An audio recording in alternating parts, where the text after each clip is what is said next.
Assalamualaikum warahmatullahi wabarakatuh. Saudaraku yang dirahmati Allah, kematian merupakan sesuatu yang pasti dan pasti kita rasakan kematian tersebut. Mari kita dengarkan sedikit ceramah mengenai kematian. Semoga bermanfaat.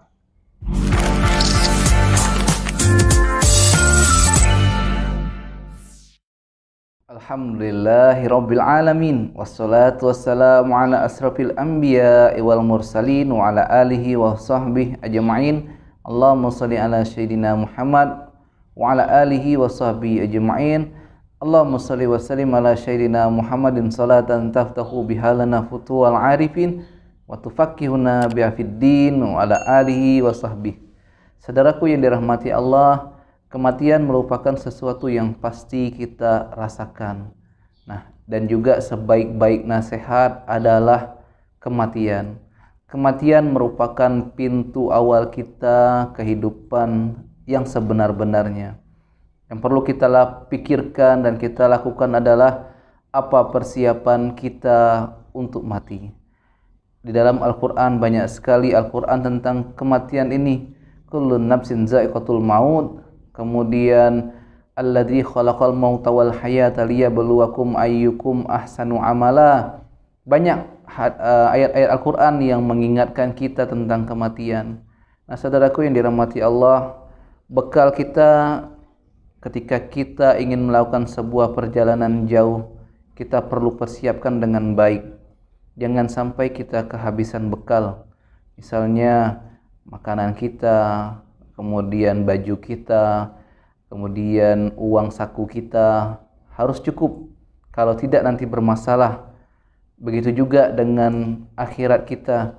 Kita harus mempersiapkan yang akan kita bawa nanti. Karena yang kita akan bawa itu bekal, sebaik-baik bekal kita adalah iman dan amal soleh kita. Karena itu yang mendatangkan ridho Allah. Saudaraku yang dirahmati Allah, jangan sampai terlambat.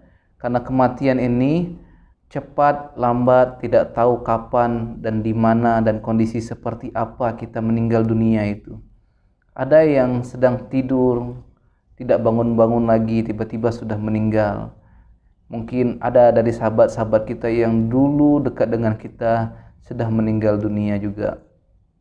Ada yang dalam perjalanan tiba-tiba ditabrak oleh mobil, ya, meninggal.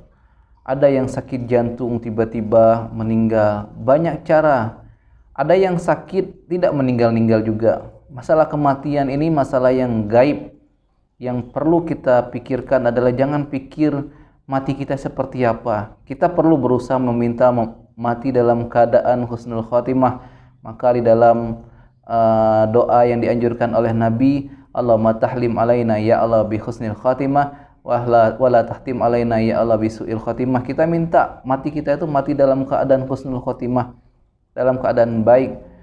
Misalnya kita minta, ya Allah, hamba mohon, hamba minta meninggal dalam keadaan sujud, minta dalam keadaan sholat, dalam keadaan membaca Al-Quran, dalam keadaan dakwah, dalam keadaan bersedekah, dalam keadaan berpuasa, dalam keadaan ibadah haji. Kita minta kepada Allah. Ya, yang jadi masalah adalah kita tidak pernah memikirkan amal-amal atau ibadah apa yang akan kita bawa. Apakah Allah ridho dengan ibadah kita? Itu yang perlu kita pertimbangkan. Jangan sampai terlambat. Hidup itu sangat singkat, 63 tahun. Kita ambil rata-rata umur Nabi, ya.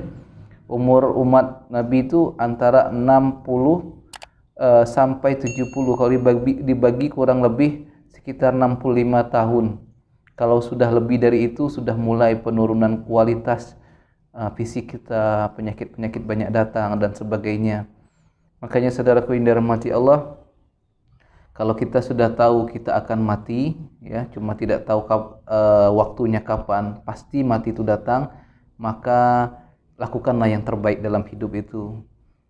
Salat yang terbaik, zakat yang terbaik, bersedekah, memberikan sesuatu yang terbaik. Amal kita lakukan amal-amal yang terbaik kita. Ketika kita berdosa, kita istighfar kepada Allah, kita minta ampun kepada Allah, kita sabar dalam hidup ini ketika mendapat ujian, dan banyak sekali hal-hal yang bisa kita lakukan agar kita mendapatkan atau mempersiapkan bekal kita nanti di akhirat. Kita bisa mengikut jejak para sahabat ya, yang begitu memperhatikan bekalnya nanti di akhirat. Ya, ada sahabat yang sukanya bersedekah, semua hartanya disedekahkan di jalan Allah. Makanya mereka tahu sebenarnya yang di dunia ini bersifat sementara. Yang sebenar-benarnya adalah akhirat itu yang kekal. Akhirat selama-lamanya. Jadi Allah yang menciptakan dunia, Allah yang menciptakan akhirat. Cuma kita harus pandai mencari ridha Allah itu. Semoga kita semua mati dalam keadaan baik, keluarga kita pun melihat kita meninggal dalam keadaan baik. Insya Allah akhir hayat kita ya, kita meninggal dalam keadaan baik. Biasanya malaikat pencabut nyawa itu ketika kita melakukan maksiat, dia gregetan tuh, ingin segera mencabutnya, sudah merasa kesal melihat maksiat-maksiat kita, tapi Allah tahan untuk tidak mencabut nyawa kita. Karena apa? Karena Allah masih sayang kepada kita. Ada juga malaikat yang senang ketika melihat kita beribadah kepada Allah, melihat kita taat kepada Allah. Mereka senang dengan ibadah-ibadah kita karena kedekatan kepada Allah. Jadi saudaraku yang dirahmati Allah, kematian jangan kita takuti, tapi perlu kita persiapkan. Semoga bermanfaat. Subhanallah wa bihamdihi, subhanakallah wa bihamdika, asyhadu an la ilaha illa anta, astaghfiruka wa atubu ilaik. Assalamualaikum warahmatullahi wabarakatuh.